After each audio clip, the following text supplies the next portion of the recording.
Hello, everyone, and welcome to the December 18th Christmas 2025 movie collection update. This is going to be our final update of 2025, some of our final movie watches, and every year in December, what I try to do is I try to look for as many Christmas, holiday, winter-themed movies that I've never seen before. I watch them, and now I like to try to make the December update Christmas themed, first time viewing, some classic favorites that I haven't previously owned. It's December 18th. That is terrifying. Christmas is a week from today. I cannot believe that. It feels like we just put the tree up last week. It's ridiculous. So, getting into it, I will start with one of the not quite Christmas vibed films that I have, and that would be the Blu-ray of Nobody 2. Now, Nobody 2, I seem to be on an island with action movie fans that I was not a gigantic fan of the first Nobody. I mean, it was funny, it was entertaining, but I'm just, because it was playing up that John Wick, very dark, very grimy, vibe that a lot of the modern action films have, and I'm just not as into that. This is set at an amusement park, water park, in the summer. To me, this was funnier. This was fun. I'm one of the only people you are going to hear say this, but I thought this was a lot better than the original. Yes, this is a retelling of the original, and the script hits most of the same beats, but in my opinion, this one was just more fun to watch. It was more creative. It was more unique. So, yeah, I saw this in the theater, and I had a great time with Nobody 2. Now, getting into the Christmas stuff, and these are all first-time viewings. This one, I remember when this was releasing last year, but I never really paid too much attention to it. And I saw it was getting a Blu-ray release, it was getting put out this year. I'm like, oh, okay, I'll check that out. The best Christmas pageant ever. And yeah, let me just say this is not my kind of movie. It felt like a Mormon film. It was just so happy and just so fluffy and nice. I mean, kudos to them. They made the movie they wanted to make, but yeah, not really my speed. Then this was a documentary I was pretty interested to check out, and I'm a fan of the MVD Rewind collection. I've got quite a few of their titles. I don't collect every single thing, I mainly just go for the stuff that sounds interesting, but I'm like, oh, this will be a good kind of welcoming to the Christmas season this year. It's a documentary called Best Christmas Movies Ever, and it's fine, yeah, I like this cover. I like the Christmas vibes and everything with this. But this is basically just a bunch of people just kind of spitballing and reminiscing and talking about their favorite Christmas movies. So it's like, there's nothing in this that you can't just get from going on YouTube and listening to people talk about Christmas movies and go through their Christmas movie lists. So as far as a documentary goes, it's more or less just kind of a love letter to the genre of holiday films than it is like a true documentary. So I mean, it's fine. It's nothing crazy, but it's fine. And then first time watch, this one had been on my list for a while, ever since last Christmas when I saw Trapped in Paradise with Nicolas Cage, Jon Lovitz, and Dana Carvey. Well, this was Nicolas Cage's other foray into the world of the Christmas spirit in this kind of modern retelling of It's a Wonderful Life, The Family Man. And at the end of the day, I liked it. It's more of a drama. It's more of a sad movie than it is a comedy. But the story is really good. I was pulled into it. By the ending, it definitely had me feeling sad. I think the very ending of the movie wraps up a little too nicely. I almost wonder what this would have been like if it let it have kind of the darker ending, and I think it would have driven home the point of the movie a lot harder, and then you get to the very ending, and it's like, oh, it's a little nice. I would have liked it if they took the more kind of stark approach. Nitpick, though, like I said, it's more of a drama. It's definitely a slow burn, So if that's not really your thing, I don't know if I would really recommend The Family Man. But I thought it was a really good movie. And hey, it's Nicolas Cage, y'all. Now, this was not a first-time viewing, but this is just an upgrade. I had the DVD, so finally upgrading it to Blu-ray. Another one that does not need much introduction. I've always had a ton of fun with this. Scrooged with Bill Murray and the late, great David Johansen from this year. So rest in peace to him. But Scrooged, retelling of A Christmas Carol with that sarcastic wit, sardonic Bill Murray in your lead role, visited by all the ghosts. And do I really need to say much about Scrooged? Ever since I was a little kid watching this, I always wished that the opening movie, The Night the Reindeer Died, I always wanted that to be a real film.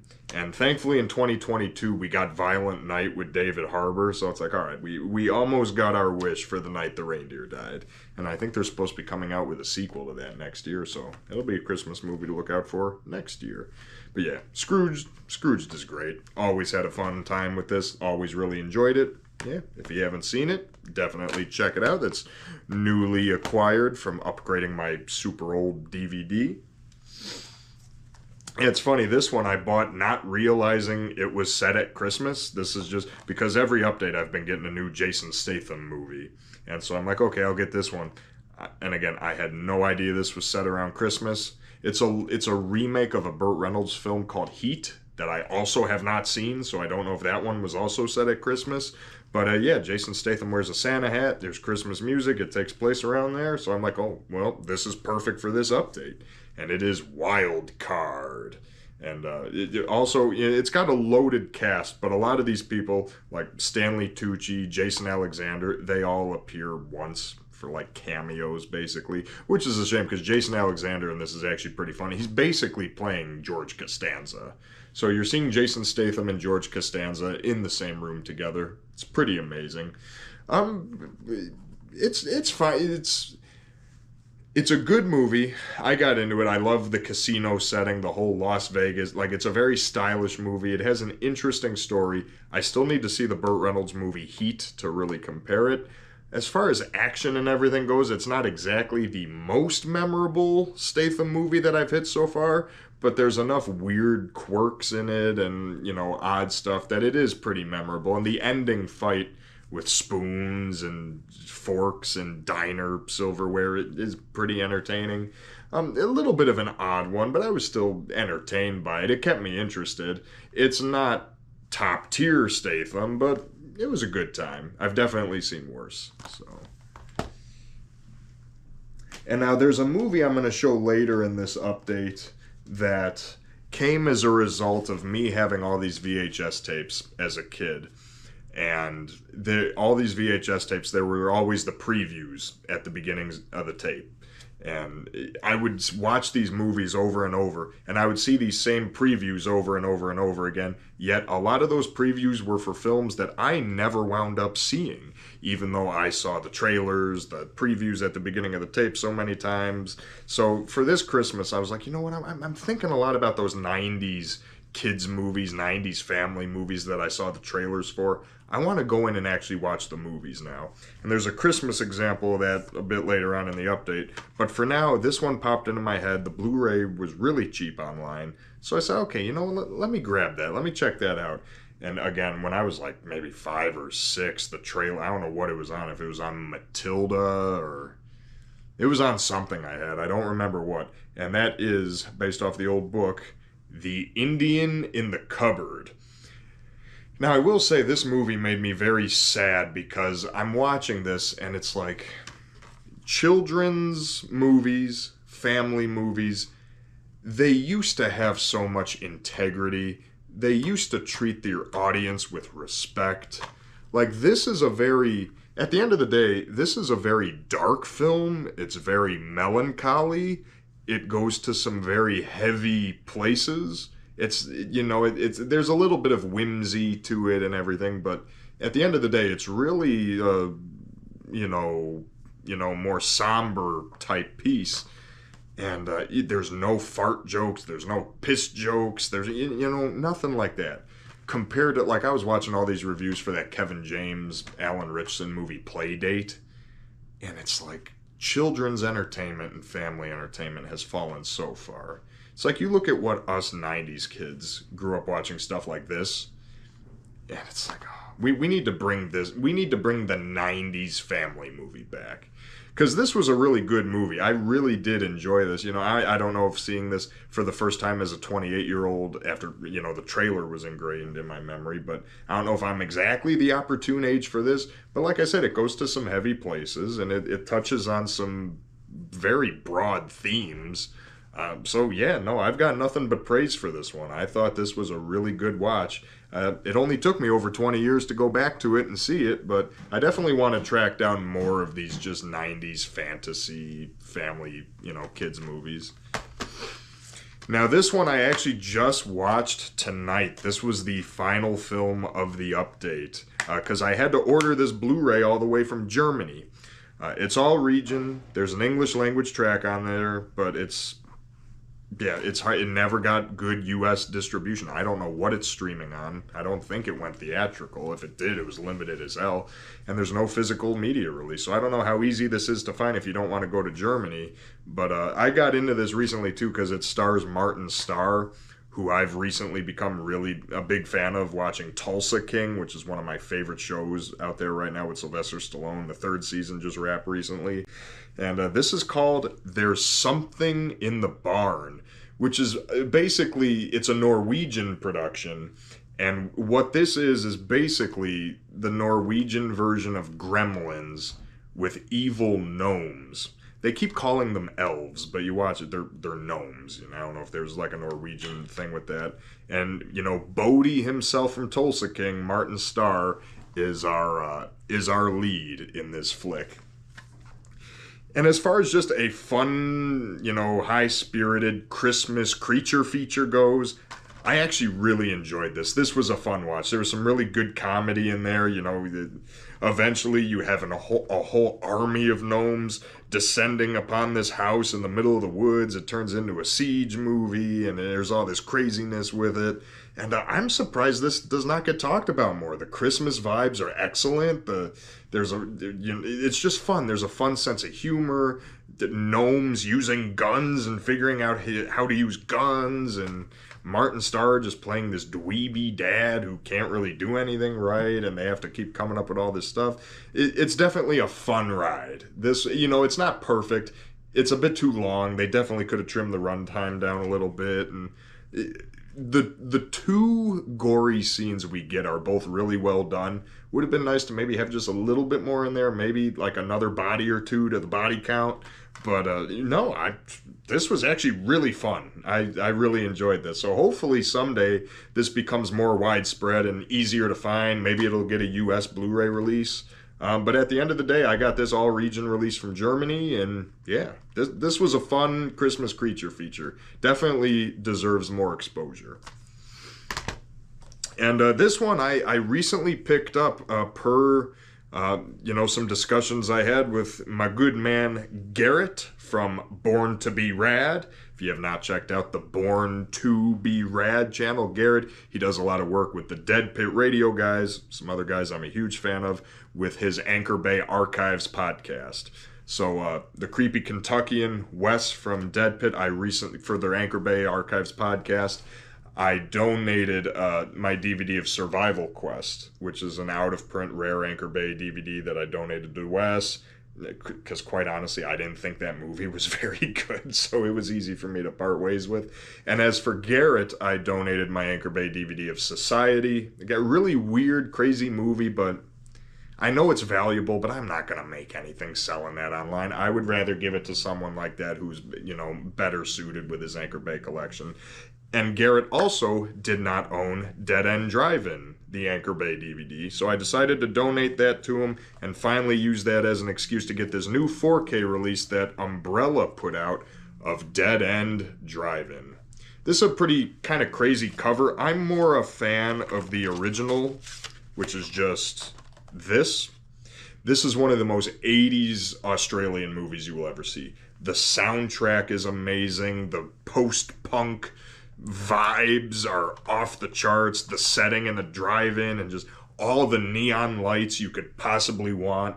This is one of the most 80s things you'll ever see, and I've always had a good time with this ever since I saw this back when I was in like 8th grade. And you got 2 versions of the movie on here too, 93-minute long Australian cut and 87-minute long international cut. I haven't studied this that deeply to know what the differences are, but again, it's Australian release, but it's all region, so you can get that in.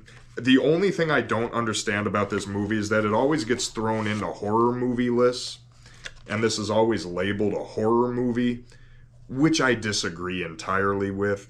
If it's like a post-apocalyptic action movie, nothing about this is horror. I've always disagreed with its placement on horror lists and being labeled a horror movie. I never understood that. But if you just want a post-apocalyptic Australian 80s action neon-drenched ride, then this is the movie for you. It's actually really fun. And speaking of the MVD Rewind collection, my used store had this, and I saw, that's a good cast, and that's an excellent Battle Royale-ish plot. Let's check this out.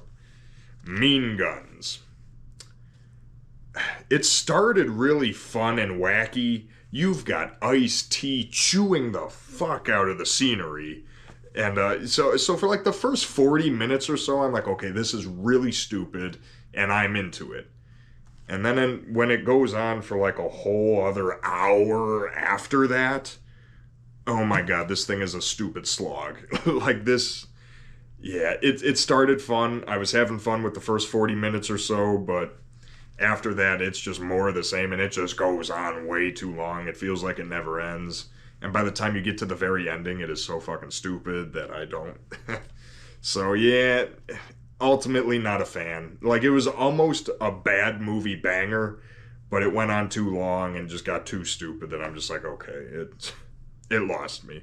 And see, that's why I do not blindly, because I know they get you by they number on the spines and everything. I do not blindly buy everything from one certain label just because it's like, hey, I care more about the movies. I just want to own movies that I like. And of course, in doing that, you take a chance on blind buys that you've never seen before. Sometimes they pay off, like there's something in the barn, and sometimes you get Mean Guns out of it. But being a movie collector, that's just the price you pay. I'm probably just going to end up selling this anyways, so, but it is what it is. You can't win them all.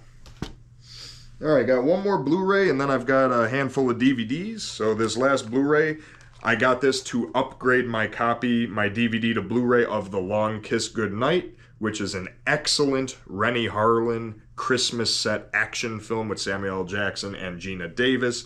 And this is a Samuel L. Jackson triple feature. So we have Deep Blue Sea, which I've already owned. I've already talked about that. Deep Blue Sea, it's fun. I really enjoy Deep Blue Sea. Long Kiss Goodnight is awesome. Definitely a Christmas staple, action movie staple. You owe it to yourself to check that out. And this was actually my first ever viewing of Snakes on a Plane. I had never seen it before. Of course, we all know the iconic, I've had it with these motherfucking snakes on this motherfucking plane. Like, we all know that line. And that was all I ever knew. Never saw the movie. And what did I think of Snakes on a Plane? I had a blast with it. Yes, it's stupid. Yes, it's bonkers and just crazy, but it's relentlessly entertaining. It has a stacked cast, and it is just never boring. So you know what? I love me some Snakes on a Plane. I had a very fun time with that. Of these 3 movies, The Long Kiss Goodnight is definitely the best. Like, technically speaking, it's the best. But then Deep Blue Sea and Snakes on a Plane, entertaining creature features with Samuel L. Jackson. You can't go wrong with either of them. So this is a great set too. Great Blu-ray set. If you can find this triple feature, go for it. I found that used for like $7. So. And then what I was saying about the Indian in the cupboard of all these movies I had trailers for, and I just never saw them. I don't remember what movie this was on. It had to have been another Christmas movie. I don't know if it was a Batman tape or what it was, but it was a Christmas tape that this trailer was on. And so I saw the trailer to this 5 million times as a kid. Never saw the movie until age 28. So here we are with not the horror movie, well, arguably to some still a horror movie with Michael Keaton, Jack Frost, which has never seen an upgrade beyond this DVD as far as I'm aware. The movie's heart is in all the right places. It has a good story. They tried. It's not that bad. I was entertained. I got into it. But it has not aged that well at all. The special effects, the appearance of Jack Frost himself as the snowman, it's hokey as all hell. This has not aged well. But I didn't hate it. You know, like its heart is in the right place. It's trying. It tells a good, heartfelt story. I've seen way worse than this. And I've never got into the killer snowman Jack Frost. See, to me, like, that one's, like, too stupid. And especially Jack Frost 2 that they made. Like, no thank you. That's more in vain with something like Santa's Sleigh starring Bill Goldberg. Which, this thing is filled with cameos, by the way. The opening scene has James Caan, Chris Kattan, Denise Richards, and Fran Drescher as his family. Sadly, the opening scene is their only scene in the whole movie, which is a damn shame. I would have loved to see them in this more. But the opening scene of this is pretty iconic, so. Bill Goldberg. You also have, like, Tiny Lister Jr. pops up in one scene, who I'm pretty sure is playing the character Debo from Friday. When you see him in this, you cannot convince me that he's not playing Debo in this. I'm just going to live in my head that this is in Friday canon. This feels like something you would see on Adult Swim. Was I entertained? Yes. Was I laughing? More often than not, yes. Sometimes intentionally and sometimes unintentionally, because some of the jokes in this were so fucking stupid and bad. Let me put it to you this way. Every scene with Bill Goldberg as Santa is excellent, because he is chewing the scenery and he's having a ball playing evil Santa. So any scene with Bill Goldberg in this is great.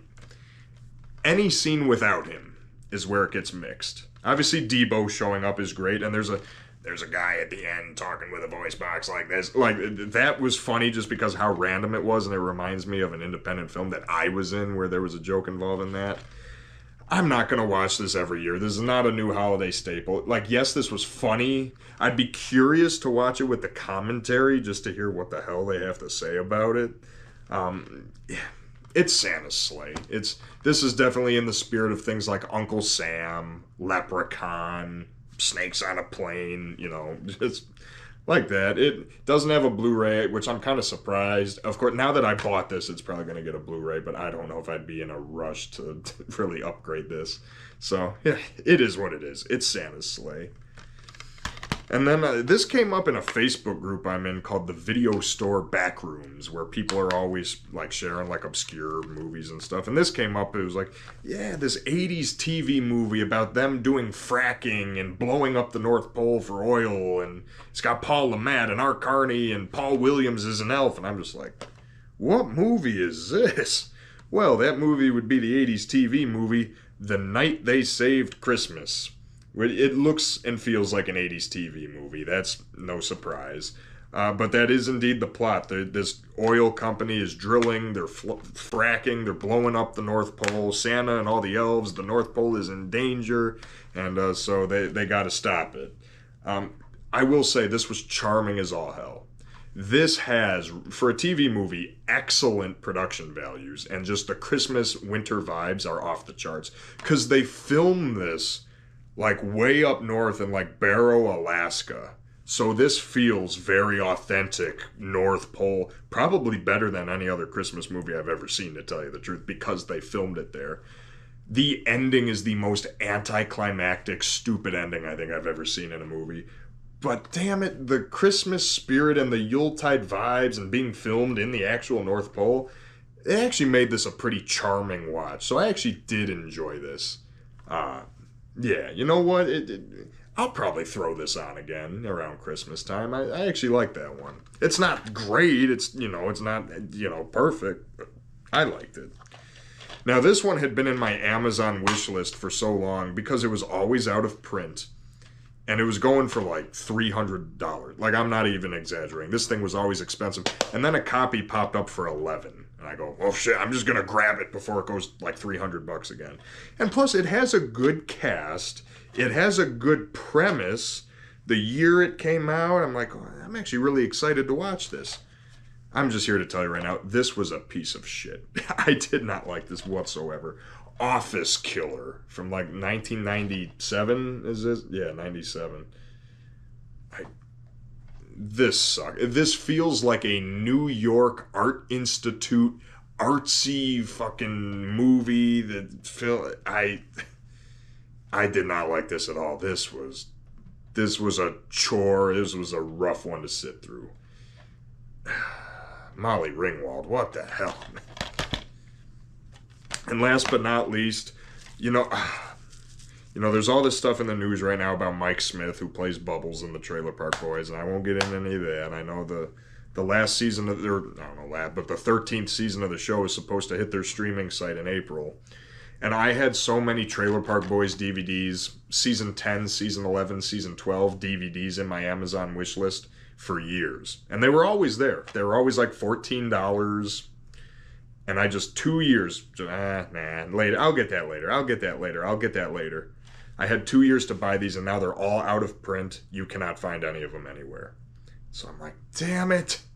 I've got the first 9 seasons of Trailer Park Boys. I'm trying to get 10, 11, and 12 on DVD. They were in my wish list. They were right there in front of my face for years. And now they're all out of print, going for like $800 on eBay. It's like, what the fuck? But I did find this one used for pretty cheap. So what better way to ring in the season than Trailer Park Boys Live at the North Pole? It's a live show with a really fun kind of wraparound story of them actually in the park. And, this was giving me nostalgic flashbacks from November of 2018 when I actually saw them live. Unfortunately, Leahy had already passed away by that point, so it was just the 3 boys and Randy there, but it was an excellent night. And even the year before that, back in November 2017, I flew to the Dominican Republic, and as I was going through customs in the Punta Cana airport in the Dominican Republic, I was in line next to Julian. It was like, what? So I'm in the airport. He was standing right there. I'm like, would you mind if I got a picture with you? And he goes, sure, man. So I take my picture with him. He wasn't holding anything, but he holds up his hand. He goes, cheers. And then when I finally got to my hotel, I called my dad. He's like, oh, did you get to the hotel safe? Because it was my first time flying out of the country by myself. He's like, did you get there safe? I'm like, I met Julian in the airport. Julian was in the airport. So it was great. But yeah, seeing their Christmas show live, it wasn't the same show as this, but it was giving me a lot of flashbacks to that, which this was a blast. If you're a fan of the Trailer Park Boys, I don't need to sell you on it. You've probably already seen this, but yeah, this was fun. I love the set piece at the beginning of Ricky stealing the Christmas decorations, and even the Trailer Park Boys Christmas special, which you can also find on DVD, is an excellent Christmas special too. So there we go. Ladies and gentlemen, thank you for watching my Christmas 2025 movie collection update. Leave the comments down below. Let me know what you thought of everything. And, you'll be seeing after this, at some point after Christmas, my month-long December Christmas vlog video will be out. And, beyond that, wishing you a safe Merry Christmas, Happy Holidays, a Happy New Year. I look forward to seeing all of you in 2026. Let's get some discussions going down in the comments below. And we will see you next time, everybody. Thank you.